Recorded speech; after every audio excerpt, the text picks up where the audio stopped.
Hello, folks. Hi, I'm Dustin Zarni. I've been having a little technical issue, so sorry about the delay. Today is Tuesday, September 13th, and welcome to Commissioner in the Car. I'm the Democratic Elections Commissioner for Onondaga County, and today we're talking about the new maps. Syracuse has new maps for district council for next year's election. It's important to remember that because the 5th district council race that is going on this year in this November's election is still going on, but it is not on the new maps. It is on the old maps. But yesterday in the Common Council chambers, the Syracuse Common Council, by a razor-thin margin, yes, 5-4 vote, approved the maps from the Syracuse Redistricting Commission. That is the independent redistricting commission that was led by 15 citizens, people just like you and me, actually, just random citizens that were brought together to draw new maps for the 5 district councils. This is a big thing. This is something that is not something that has happened before. We have not seen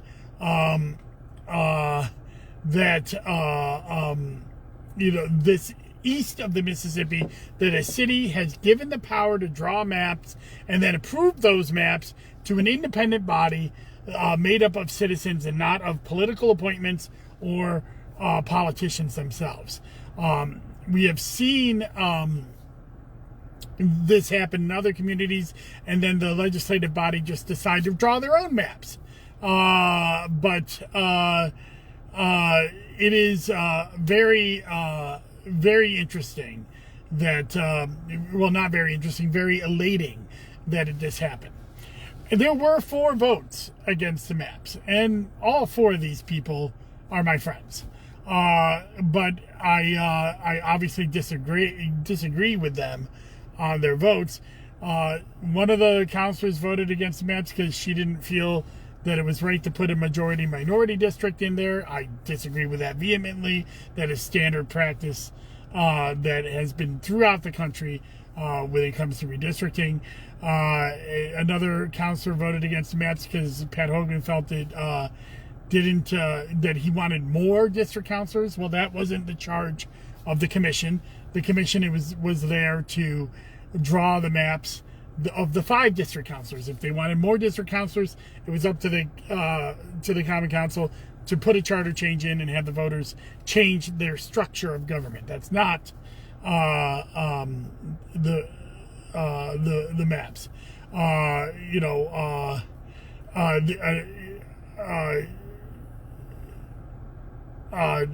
then Latoya Allen said that she wanted the voters to be able to vote on the map, but again, that was not up to the commission. That's up to the Common Council. They could have changed that in their enabling legislation. And then, of course, there was a couple of people who said that it diluted the voting power of the South Side. I don't believe that's true at all. In fact, I know that's not true.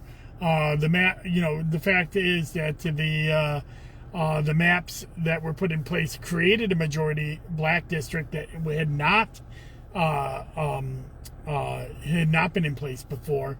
So the fact that this majority black district is put in there actually increased the voting power of the people on the South Side. So, but I'm not going to spend any more arguments on why people didn't want these maps. I'm going to talk about what's great about these maps. The first thing is, what's great about these maps is that it was drawn by the citizens. They had 12 public meetings, 5 before they released a draft map, 5 after they released a draft map, and before they released a final map, and then even 2 more after they released a final map, all throughout that process. And they also had live planning meetings that were broadcast live on their website so people could watch and tune in and see the process. It was very transparent, and boy, did they did they go the extra mile to make sure people knew about the committee meetings. They handed out flyers.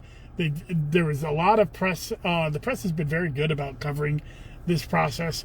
I'm really impressed. Were some of the meetings lightly attended? Yes. But that wasn't the commission's fault. the commissions have those meetings in each of the 5 existing districts twice. Once before the draft meeting and once afterwards. These new maps make sense. You have a north side district that keeps all of the north side together. You have an Eastwood district that keeps all of Eastwood, Sedgwick, and Lincoln Hill together. These are communities that tend to commingle and be a part of the same community. They feel they're a part of the same community. You have the east side together. You have the south district that goes from the south side down to the edge of the city, and that's the majority black district. And then you have the west side, the Strathmore and Tip Hill, put together into the same district. These districts make sense. And I'm very honored to know the 15 people that put that forward. 13 of the 15 commission members supported these maps, and a 14th person who voted against the initial maps said that they back the committee's decision because there was an agreement that if 9 people supported a map, it would go forward. And in this case, 13 people supported a map. So that is the map that was voted on by the Common Councilors. Look, anytime you're doing something new, there's always going to be kind of a weird situation where people are not necessarily knowing of the process. I think now that this process has been in place, 10 years from now, it'll go a little bit more smoother. Remember, these are the first substantial changes to the city of Syracuse map in 30 years. So the changes that were made were going to be big. They're going to be substantial. Who knows what happens 10 years from now? We'll see how the destruction of 81 and how population patterns change. Will a chip plant come into northern Onondaga County, which will bring more people living downtown? Maybe, these are all these kinds of things that might happen over the next 10 years that these commission members can't really talk about. But what they can do, and what they're doing right now, is drawing it based on last year's census. And I think they've done an excellent job. They deserve a lot of praise. It is not easy. That the 5-4 vote shows it was not easy. I wish it was unanimous, but nothing is ever unanimous.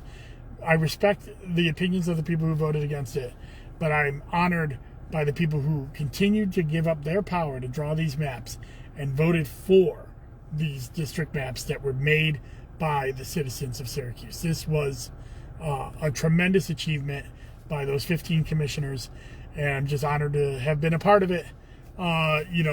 Sitting and watching it as it played out, but also part of the group that brought it forward to get this done in the first place. I wish we had seen this on the county and state level, and we wouldn't be at the place where we are right now. So, Syracuse has new maps. What a great day. First citizen-led redistricting maps since in New York State, and the first of its kind east of the Mississippi for a city. This is amazing. I'm really happy to see it happen. Happy it happened in my city. And when I say my city, I don't mean I own it. I mean I take responsibility for it because I've lived here most of my life and I love this city, and I'm so happy that this group put this together and really did, and it will show how redistricting can be done right. If you want to see what the new maps are, check out my Facebook feed or my Twitter feed. I've been sharing the articles. They all have them in there. Look up the Syracuse Redistricting Commission website. The maps are right on the website as well. At the Board of Elections, we will be putting these in place in January because as I said, we have an election this year that is the 5th Common Council district. I was going to do kind of a general election preview, but because I wanted to talk so much about the Syracuse maps, I think I'm going to do that next week. But I will say that if you are looking to get an absentee ballot, you might want to do so now. You can go to onvote.net. Absentee ballots will start to be mailed out on September 23rd. So that's the end of next week. So get your applications in. And remember, if you are mailing, you can do that right online. You don't have to mail in an application. You can go to onvote.net And if you are requesting an absentee ballot, once we issue it to you, that is how you have to vote. You cannot go to the polls anymore. That New York State was one of the only states that allowed that to happen. We got rid of that this year. During the 2 primaries, we got rid of that. So if you request an absentee ballot, that's how you're voting, unless you show up to the polls and you got to vote by affidavit. You can't vote on the machine. So be sure that that's what you want to do. And if you don't get your absentee ballot within a few days of applying, call us to make sure that it didn't get sent to the wrong address, or that it got lost in the mail, which we can't control. We'll issue you another one.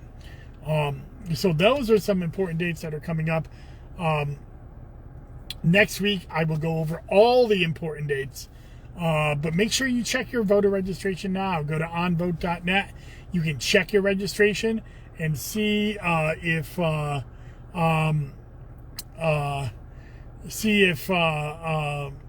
that you're properly registered, you're registered in the right party, registered at the right address, and update your voter registration. Those are the kind of things that you can do right now and get it done. David had a question in the chat asking about the MAGA rallies, and let me see here. I'm sorry. Scrolling down. Talking about how there are traveling roadshows around the USS of MAGA people who falsely claim the 2020 election was stolen and tell people to request records from local BOEs. What's my comment about that? I will say we are drowning. We are drowning in FOIL requests. These are Freedom of Information Law requests. They are coming from average citizens that are getting instructions from, and it's not just around the MAGA roadshows. There are Reddit groups and 4chan groups that are telling people to flood boards of elections with these record requests. It's become almost a full-time job for one of our people in our very small office to respond to all of these election FOIL requests, because they are asking for everything under the sun. And I have to say that all of these records that people have requested, none of them have found any fraud, because there is no fraud. So, they just are really there to gum up the works. That being said, we are legally obligated to provide this records, and we're going to do so. We've been working with the state board about standard responses to stuff that is out of the purview of some of these people. One of these things that they're asking us to preserve all documents from the 2020 election, because they're scheduled that they could be destroyed starting next month. But we're not going to do that because we're busy. We have an election we're running. However, unless they get in a court order, that they don't have any right for us to retain those documents. That being said, and Onondaga County Board of Elections probably won't be doing any of that until January. So they have plenty of time to go to court if they want to. But we're not releasing records like ballot images.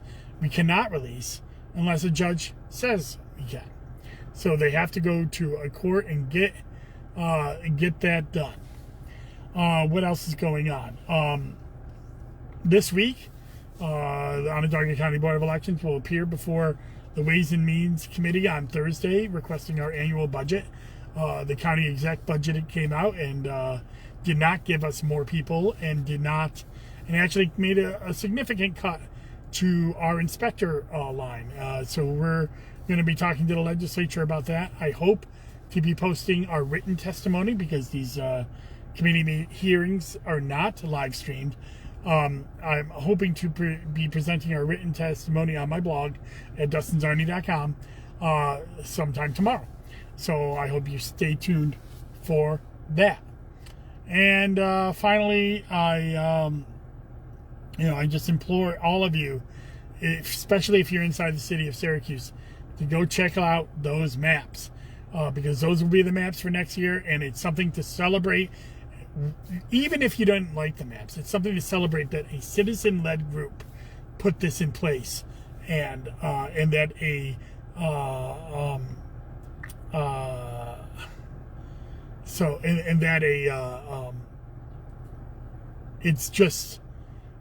it's amazing that the citizens drew the maps and the Common Council eventually approved it.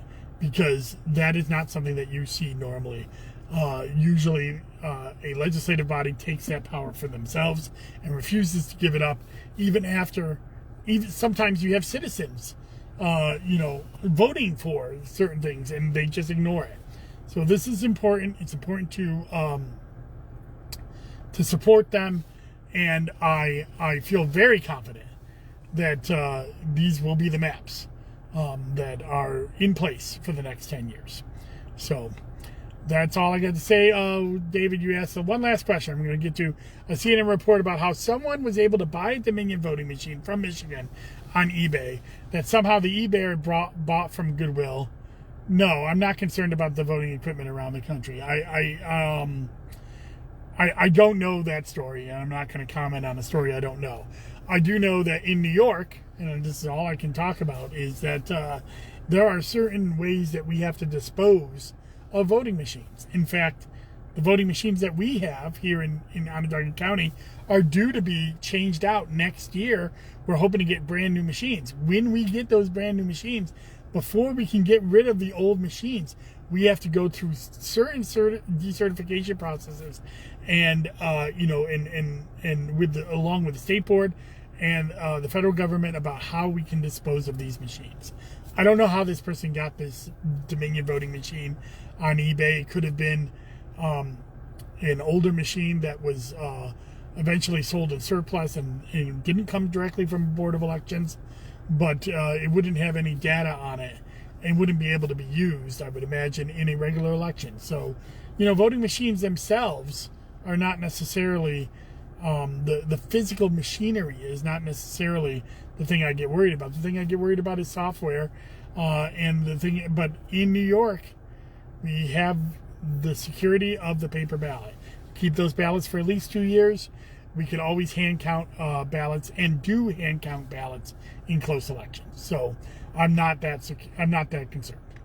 But if someone is out there selling things and that they're not authorized to, they should be prosecuted. So that's all I got to say about that. All right, that's Commissioner Nakar. Sorry about